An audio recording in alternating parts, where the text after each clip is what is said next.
கர்த்தருக்கு ஸ்தோத்திரம். தலைவராகிய கிறிஸ்துவின் நாமத்தில் தலைவனின் துணி நிகழ்ச்சிக்கு வரவேற்கிறோம். இறையியலில் கிறிஸ்து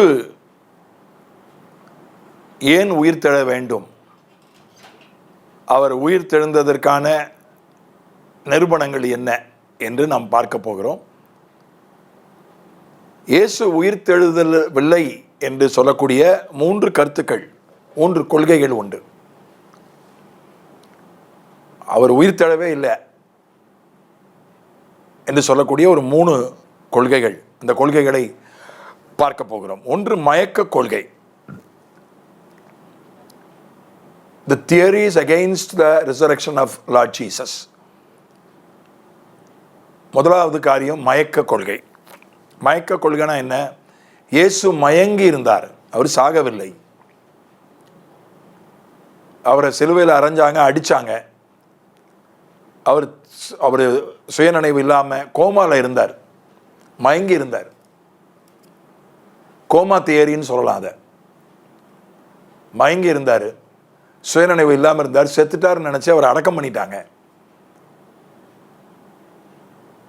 அவர் 3வது நாள் மயக்கம் தெளிஞ்சு சுயநினைவு வந்துட்டார். இதுதான் மயக்க கொள்கை, கோமா தியரி. அவர் மயக்கத்தில் இல்லை அப்படின்றத நிரூபிக்கிற விஷயங்கள் நிறைய இருக்கு. வசனத்தை முதல்ல படிச்சிடுறேன். யோவான் 19ஆம் அதிகாரம் 33, 34 வசனங்கள்.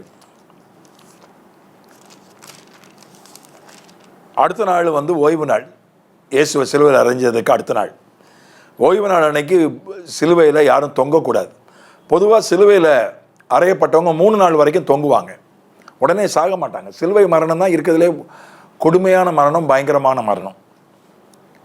மூச்சு விடாமல் முடியாது, மூச்சு திணறி தான் சாவாங்க, மூச்சு விட முடியாமல்.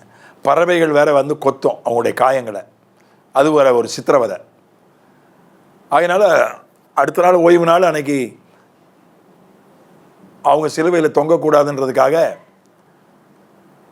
கால் எலும்பை முறித்தால் இறந்து விடுவார்கள் சிலுவையில் தொங்குகிறவர்கள்.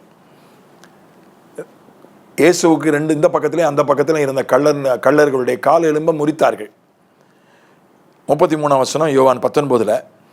அவர்கள் இயேசுவினிடத்தில் அவர் மரித்திருக்கிறதை கண்டு அவருடைய கால் எலும்புகளை முறிக்கவில்லை. இயேசுனுடைய கால் எலும்பை முறிக்க வந்தாங்க, ஆனால் அவர் செத்து நாடியை பார்த்தாங்க, உயிர் இல்லை. அதனால் செத்துட்டாருன்னு அவங்களுக்கு தெரிஞ்சு போச்சு. ஆனால் அதை உறுதிப்படுத்துவதற்காக ஈட்டியாலை குத்தினார்கள். 34ஆம் வசனம். ஆகிலும் போர்ச்சேவகரில் ஒருவன் ஈட்டினாலே அவருடைய விலாவில் குத்தினான், உடனே இரத்தமும் தண்ணீரும் புறப்பட்டது. 35. அதை கண்டவன் சாட்சி கொடுக்கிறான், அவனுடைய சாட்சி மெய்யாய் இருக்கிறது. செத்துட்டான், நாடி பார்த்தான், இதே துடிப்பு பார்த்தான், மூச்சை பார்த்தான், செத்துட்டான்னு தெரிஞ்சு போச்சு. இயேசுநாதர் இறந்துட்டாரு என்று தெரிந்து விட்டது. ஆகையினால அதை உறுதிப்படுத்துவதற்காக ஈட்டியை எடுத்து இறந்து போன இயேசுநாதருடைய விலாவிலே குத்தினார்கள். ரத்தம் புறப்பட்டு வர்றது, உயிரோடு இருந்தால் ரத்தம் புறப்பட்டு வரும். ரத்தம் மட்டும் புறப்பட்டு வரல, தண்ணியும் வந்துச்சு. அதை யோவான் நேரிலே கண்டதாக சொல்கிறான்.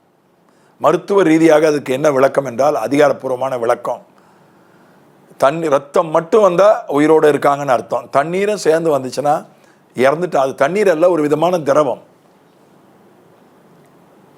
ரத்தம் முழுசும் வடிஞ்ச பிறகு வெளியே வரக்கூடிய ஒரு திரவம். இனி ரத்தம் இல்லை உடல்ல என்றால் தான் அந்த தண்ணீர் போன்ற திரவம் வெளியே வரும். அவர் இறந்துட்டார் அப்படின்றத உறுதிப்படுத்துகிறது. அப்படியே உயிரோடு இருந்தால் கூட அவரை பலவிதமான வாசனை திரவங்களை ஊற்றி அவருடைய உடல் முழுவதையும் மூடினார்கள். முகம் முழுவதையும் வாசனை திரவங்களை முகம் முழுவதும் ஊற்றி பல லட்சம் ரூபாய் பெருமானம், நிக்கோதேம் என்ற ஒரு மத தலைவன் பல லட்சம் பெருமானம் உள்ள வாசனை திரவங்களை ஊற்றி அவருடைய முகத்தை எல்லாம், யூத முறைமையாக தான் முகத்தை தனியாக துணி போட்டு சுற்றுவாங்க. உடம்ப தனியாக துணி போட்டு சுற்றுவாங்க. அப்படி வாசனை திரவம் பயங்கரமாக லட்சக்கணக்கில் ஊற்றி முகத்தை சுற்றி 3 நாள் வச்சு நல்லா இருக்கணும்னு செத்து போயிடுவான். நல்ல சுகபலத்தோடு இருக்கிறவனும் திடகாத்திரமாக இருக்கிறவனையும் ஒரு 4-5 பாட்டில் சென்ட் வாங்கி அவனுடைய முகம் முழுசும் ஊற்றி அவனை மூஞ்ச துணியை போட்டு சுற்றி மூடி ஒரு குகைக்குள்ளே 3 நாள் வச்சிங்கன்னா நல்லா திடகாத்திரமாக இருக்கணும்னு செத்து போயிடுவான். அப்படி எப்படி அவர் மயக்கத்திலிருந்து தெளிஞ்சு வந்திருப்பார்? அவர் மரித்தார் என்று திட்டமும் தெளிவுமா பல சாட்சிகள். 39 முறை அவரை வாரினாலே கிழித்தார்கள். ஒரு வாரினுடைய நுனியில 7 முனைகள் இருக்கும். 7 முனைகளில் ஈய குண்டு இருக்கும், எலும்பு துண்டு இருக்கும். ஒவ்வொரு முறை அடிக்கும் போதும் 39 முறை அடிச்சாங்க. சிலர் அந்த அடிக்கும் போதே செத்துருவாங்க. 39 முறை அடிக்கிறதுக்குள்ளே பலர் செத்து போயிடுவாங்க. அப்பவே இயேசு குற்றவீரம் கொலையுரமா ஆயிட்டார். அதுக்கப்புறம் அந்த பார சிலுவையை சுமந்துட்டு போறார். அதுக்கப்புறம் அவரை காரி துப்புனாங்க, முள்முடி சூட்டி தலையில அடிச்சாங்க, அவரை பாரமான சிலுவையை சுமக்க வச்சாங்க. சிலுவையில் 6 மணி ஆணியால் அரைஞ்சாங்க, 6 மணி நேரம் தொங்க விட்டாங்க. இவ்வளவு நடந்த பிறகு உயிர் இருக்கிறது கஷ்டம். உயிரை அவரே தான் விட்டார், யாரும் எடுக்கல. அவர் உயிர் இல்லைன்றதை உறுதிப்படுத்திக்கிட்டாங்க. அதனால மயக்க கொள்கை அப்படின்றது அது எந்த விதத்திலும் ஏற்றுக்கொள்ள முடியாத, அது ஒரு நம்ப முடியாத ஒரு கொள்கை. 2வது கொள்கை தவறான கல்லறை கொள்கை. பெண்கள் இயேசுவை சரீரத்துக்கு மரியாதை செலுத்த போனார்கள், தவறான கல்லறைக்கு போய்விட்டார்கள். அதனால வேற ஏதோ திறந்து கிடக்கிற ஒரு கல்லறையை போய் பார்த்து, ஒரு காலியாக இருக்கிற ஒரு திறந்து கிடக்கிற கல்லறையை பார்த்து இயேசு உயிர் தெழுந்து விட்டார், அங்கே அவருடைய உடல் இல்லை, திறந்து கிடக்கிறது என்று நினைத்து விட்டார்கள். ராங் செப்புல்ச்சர் தியரி, அது பேரு தவறான கல்லறை கொள்கை. ராங் டூம் தியரி, தவறான கல்லறை கொள்கை. அவர்கள் தவறான ஒரு கல்லறையை பார்க்க வாய்ப்பு இருக்கிறதா? லூக்கா 23ஆம் அதிகாரம் 55ஆம் வசனம். கலிலேயாவிலிருந்து வந்த அவருடனே கூட வந்திருந்த ஸ்ரீகளும் பின் சென்று கல்லறையையும் அவருடைய சரீரம் வைக்கப்பட்ட விதத்தையும் பார்த்து திரும்பி போய், கலிலேயாவிலிருந்து அவருடனே கூட வந்திருந்த ஸ்ரீகள் ஒருத்தர் கிடையாது, 1க்கு மேற்பட்டவர்கள். இந்த கல்லறையை பார்த்தாங்க, அவருடைய சரீரம் எப்படி வைக்கப்பட்டதுன்றதையும் பார்த்துட்டு தான் போனாங்க. ஒருத்தராக இருந்தால் கூட மறந்துருக்கலாம், குழம்பி இருக்கலாம். 1க்கு மேற்பட்டவர்கள். இன்னொன்று, அது புதிதாக வெட்டப்பட்ட கல்லறை. லூக்கா 23 53. அதை இறக்கி மெல்லிய துப்பட்டியிலே சுற்றி கண்மலையிலே வெட்டப்பட்டதுமாய் ஒரு காலம் ஒருவனும் வைக்கப்படாததுமாய் இருந்த ஒரு கல்லறையிலே வைத்தான். அந்த நாள் யார் அதை செஞ்சது? அரிமத்தியா யோசேப்பு. ஒரு புதிய கல்லறை, அதிலே அவன் கொண்டு போய் வைத்தான். அது மட்டுமல்ல, போர் சேவர்கள் அதில் கல்லறையிலே முத்திரை வைக்கப்பட்டிருந்தது. போர் சேவர்கள் அதை பாதுகாத்தார்கள். புதிய கல்லறை, அது சிலுவையில் அறையப்பட்ட இடத்துக்கு பக்கத்தில் இருந்தது. வேறு சுவிசேஷங்களில் படிக்கிறோம், அங்கே ஒரு தோட்டம் இருந்தது. அது அரிமத்தியா யோசேப்புடைய கல்லறை. அரிமத்தியா யோசேப்பு ஒரு மந்திரி போன்ற ஒரு பதவியை வகித்தவன். அதனால அண்ணா சமாதிக்கும் காமராஜ் சமாதிக்கும் வித்தியாசம் தெரியாமலா போயிடும்? 2 பேருமே தலைவர்கள் தான், 2 பேருமே முதல்வர்களாக இருந்தவன். யாரு அண்ணா சமாதி காமராஜ் சமாதி யாருக்கும் தெரியும். அரிமத்தியா யோசேப்பு ஒரு மந்திரி போன்ற ஒரு பதவியில் இருந்தவன், ஆலோசனை சங்க அங்கத்தினர். புது கல்லறை, தோட்டமும் கூட இருக்கு. கண்மலையில் வெட்டப்பட்ட கல்லறை, அதுல அரசாங்க முத்திரை வேற போடப்பட்டிருக்கு கல்லறையில். போர்ச்சேவர்களுடைய பாதுகாப்பு வேற இருக்கு. இவ்வளவு வித்தியாசம் இருக்க. 1க்கு மேற்பட்ட பெண்கள் பார்த்துட்டு போயிருக்கிறாங்க. அடுத்த நாள் தான் வந்தாங்க. 1 வருஷம் கழித்து வந்தால் கூட குழப்பமாக இருக்கும். அடுத்த நினைவு நாளுக்கு தான் நான் வரேன்னு வரல, அடுத்த நாளே வந்திருக்கிறாங்க. அடுத்த நாள்னா ஒரு நாள் மட்டும் இடைவெளி. வெள்ளிக்கிழமை சாயங்காலம் அடக்கம் பண்ணப்பட்டிருக்கிறார், ஞாயிற்றுக்கிழமை விடிய காலில் வந்துட்டாங்க. ஒரு நாள் தான் கேப்பு, ஒரு 48 மணி நேரம் தான் ஆயிருக்கு. அவ்வளோ கூட ஆகலை, வந்துட்டாங்க. அதனால தவறான கல்லறையை தப்பாக வேற ஒரு கல்லறையை பார்த்து உயிர்த்தெழுந்து விட்டார் என்று சொன்னார்கள் என்பது ஒரு ஏற்றுக்கொள்ள முடியாத ஒரு கொள்கை. 3வது கொள்கை திருட்டு கொள்கை, தெஃப்ட் தியரி. ஆண்டவருடைய சரீரத்தை திருடிட்டு போயிட்டாங்க சீஷர்கள். ஆண்டவருடைய சரீரத்தை திருடிட்டு போய் எங்கேயோ வச்சுட்டு இயேசு உயிர்த்தெழுந்தாருன்னு சொல்லிட்டாங்க. மத்தேயு 27 அதிகாரம் 64 66 வசனங்கள். ஆகையால் அவனுடைய சீஷர்கள் ராத்திரியிலே வந்து அவனை களவாய் கொண்டு போய் மரித்தோரிலிருந்து எழுந்தான் என்று ஜனங்களுக்கு சொல்லாதபடிக்கும், முந்தின எத்தை பார்க்கிலும் பிந்தின எத்து கொடிதாகாத படிக்கும், நீர் 3 நாள் வரைக்கும் கல்லறையை பத்திரப்படுத்தும்படி கட்டளையிட வேண்டும் என்றார்கள். அதற்கு பிலாத்து, உங்களுக்கு காவல் சேவகர் உண்டே, போய் உங்களால் கூடிய மட்டும் பத்திரப்படுத்திக் கொள்ளுங்கள் என்றான். அவர்கள் போய் கல்லுக்கு முத்திரை போட்டு காவல் வைத்து கல்லறையை பத்திரப்படுத்தினார்கள். எப்படி திருடி இருக்க முடியும்? ஏன்னா யூத மத தலைவர்கள் கவர்னர் பிலாத்துக்கிட்ட போய் சொல்கிறாங்க, இயேசு உயிரோடு இருந்தபோது 3வது நாள் உயிர் தெழுவேன்னு சொன்னார். சீடர்கள்லாம் வந்து பாடியை திருடிட்டு போயிடுவாங்க, உயிரோடு எழுந்துட்டார்னு கதை கட்டிடுவாங்க, அதை தடுக்கணும் என்று எங்களுக்கு அதுக்கு பாதுகாப்பு வேணும்னு சொன்னபோது, உங்களுக்கு காவல் சேவகர் உண்டே அப்படின்னா என்ன அர்த்தம்னா, கொண்டு போங்க, எவ்வளோ வீரர்கள் வேணுமோ கொண்டு போய் பாதுகாவல் 3 நாளைக்கு பாதுகாப்பு போடணும் இயேசுனுடைய பாடிக்கு என்று கேட்டார்கள். எடுத்துக்கொண்டு போங்க என்று அதுக்கு அனுமதி கொடுத்தான். அவர்கள் அதில் கல்லறையில் வேற முத்திரை வேற போட்டிருக்கு, அரசாங்க முத்திரை வேற, அதை யாரும் திறக்க முடியாது. அப்படியே முத்திரையை உடைக்கனா கூட காவல் போர் சேவகர்கள் அவர்கள் காவலுக்கு நிற்கிறார்கள். ஒருத்தர் கிடையாது, 1க்கு மேற்பட்டவர்கள் அங்கே காவலுக்கு நின்றார்கள். அதை மீறி எப்படி திருட முடியும்? எப்படி ரோம போர் சேவர்களை மீறி அவருடைய சீடர்கள் அத்தனை பேரும் ஓடிட்டான். ஒருத்தன் காட்டி கொடுத்துட்டான், ஒருத்தன் மறுதளிச்சிட்டான். யோவான் மட்டும்தான் பின்தொடர்ந்தான்.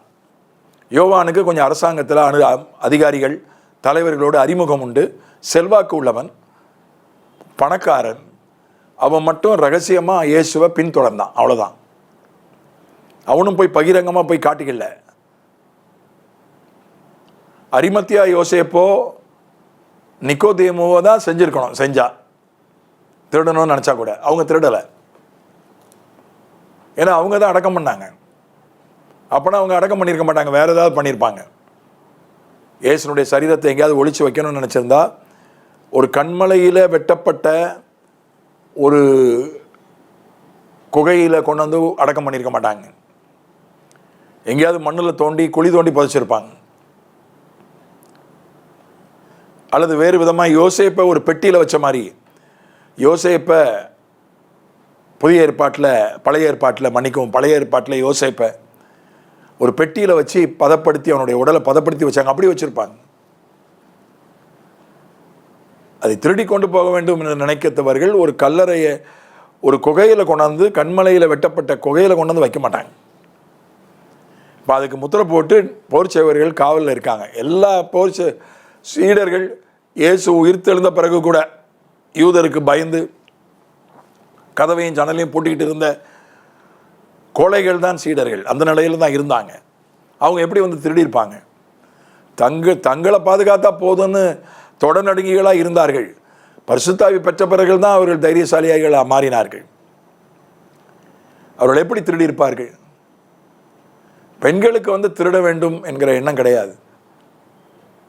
ஆண்டவருடைய உடலுக்கு வாசனை தைலம் பூச வேண்டும், அது யூத முறை, அங்கே இருக்கிற சடங்கு. யார் கல்லறையை திறப்பான, நம் பெண்கள் போகிறாங்க, அவங்களால கல்லறையை திறக்க முடியாது, பெரிய கல். யார் திறப்பான்னு கேள்வியோடு போகிறாங்க. யார் திருடி இருப்பா? அதில் யார் திருடுவதற்கும் வாய்ப்பில்லை. இது பணம் கொடுத்து பரப்பப்பட்ட ஒரு கதை. இப்போ எல்லாத்துக்கும் பணம் கொடுக்குறாங்களே. மத்தேயு 28 அதிகாரம் 12 வசனம், இவர்கள் மூப்பரோடே கூடி வந்து ஆலோசனை பண்ணி சேவகர்களுக்கு வேண்டிய பணத்தை கொடுத்து நாங்கள் நித்திரை பண்ணுகையில் அவனுடைய சீஷர்கள் ராத்திரியில் வந்து அவனை களவாய் கொண்டு போய் விட்டார்கள் என்று சொல்லுங்கள். இது தேசாதிபதிக்கு கேள்வியானால் நாங்கள் அவரை சம்மதப்படுத்தி உங்களை தப்புவிப்போம் என்றார்கள். அவர்கள் பணத்தை வாங்கி கொண்டு தங்களுக்கு போதிக்கப்பட்டபடியே செய்தார்கள். இந்த பேச்சு யூதருக்குள்ளே இந்நாள் வரைக்கும் பிரசித்தமாக இருக்கிறது. யூத மத தலைவர்கள் என்ன பண்ணாங்க? போர் செய்வர்களுக்கு பணம் கொடுத்தாங்க. காவலுக்கு, இயேசுனுடைய கல்லறைக்கு காவலுக்கு நின்ற போர் செய்வர்களுக்கு பணம் கொடுத்து, நாங்கள் தூங்கிட்டோம், சீடர்கள் வந்து திருடிட்டு போயிட்டாங்கன்னு நீங்கள் சொல்லுங்கள், பணம் கொடுத்தாங்க. உங்கள் மேலே விசாரணை வராதபடி நாங்கள் பார்த்துக்குறோம். ஏன்னா அவங்க அரசாங்க பதவியில் இருந்தாங்க. அந்த மாதிரி ஒரு கட்டுக்கதையை அவுத்து விட்டாங்க. பணம் கொடுக்கறது அன்னைக்கே இருந்திருக்கு பாருங்க. அரசியலுக்காக பணம் கொடுக்கறது. யூத மத தலைவர்கள் அரசியல் பண்ணாங்க. போர் செய்வர்களுக்கு பணம் கொடுத்து, நாங்கள் தூங்கின போது சீஷர்கள் எடுத்துக்கொண்டு போய்விட்டார்கள், திருடி கொண்டு போய்விட்டார்கள் இயேசுவின் பாடியை என்று சொல்ல சொன்னார்கள். அது இன்றளவும் பிரசித்தமாக இருக்கிறது. அந்த 15 வசனம், அவர்கள் பணத்தை வாங்கி கொண்டு தங்களுக்கு போதிக்கப்பட்டபடியே செய்தார்கள். இந்த பேச்சு யூதருக்குள்ளே இந்நாள் வரைக்கும் பிரசித்தமாக இருக்கிறது.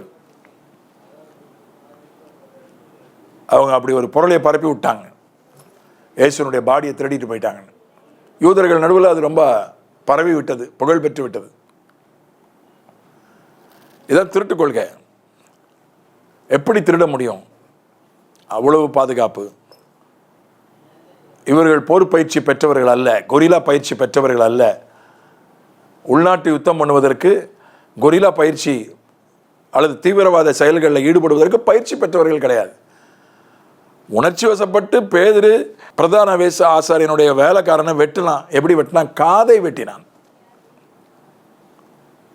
காதை யாராவது வெட்டி நீங்கள் கேள்விப்பட்டிருக்கீங்களா? வெட்டினாங்கன்னா கையில் வெட்டுவாங்க, காலில் வெட்டுவாங்க, உடலில் வெட்டுவாங்க, தலையில் வெட்டுவாங்க. காதில் வெட்டின, காதை அறுத்த ஒரு தாக்குதலை பற்றி நீங்கள், அதுக்கு என்ன பழக்கம்னா, மீனை வந்து காதை வெட்டுவாங்க. அதே பழக்கம், மீனை காதை வெட்டியே பழக்கம். வேலைக்காரனுடைய காதையும் வெட்டிட்டான். காதை தான் இவனுக்கு வெட்ட தெரியும், மீனை தான் வெட்ட தெரியும், ஆளை வெட்ட தெரியாது. எந்த ஒரு பயிற்சியும் பெறாதவர்கள் இவர்கள் அதை செய்திருக்க முடியாது, வாய்ப்பே கிடையாது.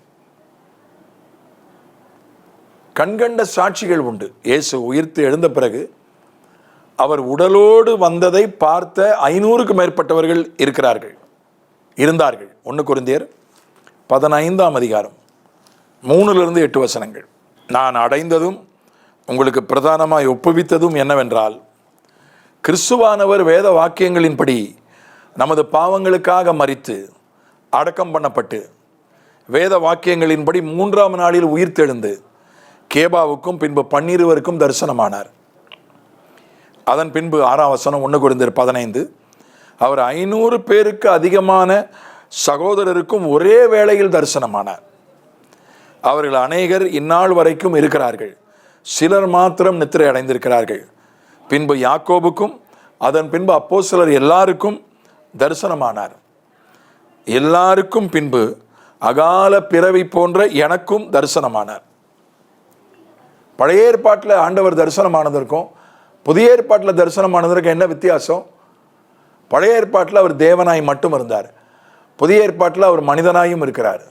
அவருக்கு எலும்பு உண்டு, சதை உண்டு.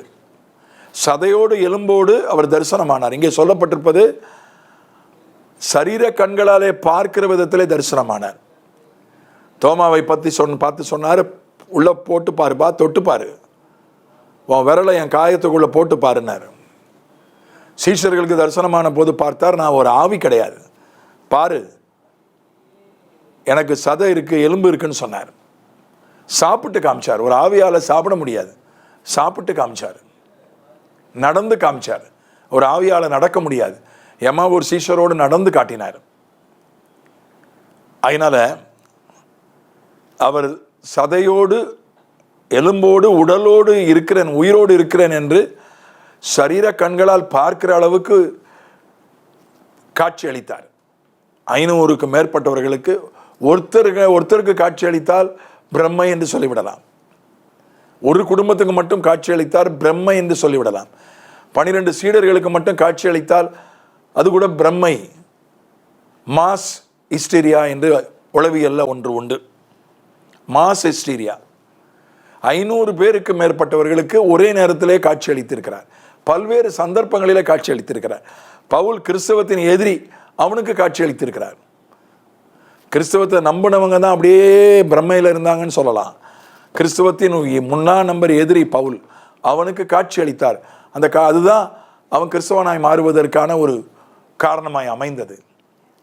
இயேசு உயிர்த்தெழுந்ததற்கு முதல் ஆதாரம் அவர் 500க்கு மேற்பட்டவர்களுக்கு பல்வேறு சந்தர்ப்பங்களிலே காட்சி அளித்தது.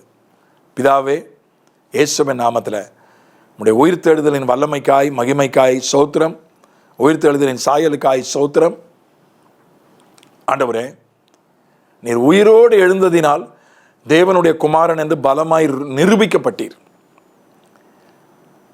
நீர் மயக்கமடையவில்லை, உயிரை விட்டீர். தவறான கல்லறையை போய் உடைய பிள்ளைகள் பார்க்கவில்லை, சரியான கல்லறையை பார்த்து தேவதூதர்களை கண்டு, உம்மை சுற்றி இருந்த துணிகள் கலட்டி வைக்கப்பட்டிருக்கிறதை கண்டு, கல் புரட்டப்பட்டிருப்பதை கண்டு, பெண்கள் மட்டுமல்ல பேதுருவும் வந்து பார்த்து விசுவாசித்தான். உம்முடைய உயிர்த்தெழுதலுக்காக ஸ்தோத்திரம். உம்முடைய உடலை யாரும் திருடவில்லை, அரசு முத்திரை போட்டு அரசு சேவகர்கள் பாதுகாத்தார்கள். ஆண்டவரே, நீர் மெய்யாகவே உயிர்த்தெழுந்தீர். அதற்காக உம்மை ஸ்தோத்திரிக்கிறோம். இந்த உயிர்த்தெழுதலின் வல்லமையை எங்கள் வாழ்க்கையில நாங்கள் அனுபவிக்க, இந்த உயிர்த்தெழுதலுக்கு நாங்களும் தகுதி உள்ளவர்களாய் காணப்பட, அதை நாங்களும் பெற்றுக்கொள்ள ஜெபிக்கிறோம். உடைய உயிர்த்தெழுதலின் வல்லமையை மகிமையை சாயலை இந்த உலகத்துக்கு சொல்ல, இந்த உலகத்துக்கு காட்ட எங்களுக்கு உதவி செய்யும். இயேசுவின் மூலம் பிதாவே, ஆமென்.